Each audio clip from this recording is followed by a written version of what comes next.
فرشتوں نے دیکھا کہ دنیا میں انسان اپنی مرضی کر رہا ہے، وہ سب اللہ اور اس کے احکام کو بھلا کر گناہ پر گناہ کر رہے ہیں۔ یہ سب دیکھ کر فرشتوں کو بہت غصہ آیا اور انہوں نے اللہ سے کہا کہ اے اللہ، تو نے ان کو زمین پر اپنا نائب بنایا تھا، مگر یہ تو تیری نافرمانی کر رہے ہیں، گناہ پر گناہ کر رہے ہیں، ان کے دل میں تیرا خوف اور ڈر نہیں ہے۔ اللہ تعالیٰ نے فرمایا، میں نے ان میں غصہ اور شہوت رکھی ہے، اس لیے یہ گناہ کرتے ہیں، اور تم میں یہ چیزیں نہیں ہیں، اس لیے تم گناہ سے محفوظ ہو۔ اگر تم میں بھی یہ چیزیں آ جائیں تو تم بھی گناہ کرنے لگو۔ مگر فرشتوں نے کہا، نہیں، ہم کبھی بھی گناہ نہیں کریں گے۔ اللہ تعالیٰ نے کہا، تو ٹھیک ہے، تم اپنی جماعت سے 2 پرہیزگار اس امتحان کے لیے تیار کر لو۔ چنانچہ ہاروت اور ماروت دونوں کو اس کام کے لیے چنا گیا، اور اللہ تعالیٰ نے ان کو دونوں چیزیں غصہ اور شہوت عطا کر دی اور شہر بابل میں اتار دیا۔ اللہ تعالیٰ نے فرمایا کہ تم دونوں قاضی بن کر لوگوں کے فیصلے کیا کرو، اور شام کو اسم اعظم کے ذریعے آسمان پر آ جایا کرو۔ شہر بابل میں 1 ماہ تک تو سب ٹھیک چلتا رہا، لوگوں میں ان دونوں کے فیصلے بہت مشہور ہو گئے تھے۔ ایک دن ایک بہت ہی حسین و جمیل عورت ان کے پاس اپنا ایک مقدمہ لے کر آئی۔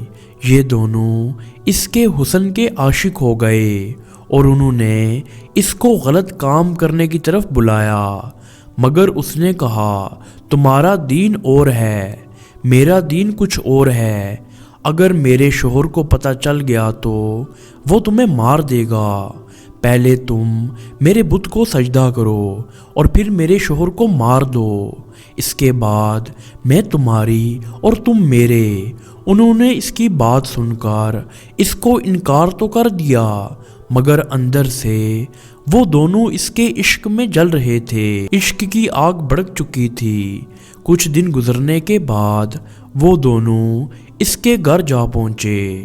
اس نے پھر وہی کہا، یا تو تم شراب پیو یا میرے شوہر کو قتل کر دو یا میرے بت کو سجدہ کرو۔ انہوں نے سوچا، سجدہ کرنا شرک ہے اور قتل کرنا حقوق العباد ہے، لاؤ ہم شراب پی لیتے ہیں۔ اور یہ کہہ کر انہوں نے شراب پی لی۔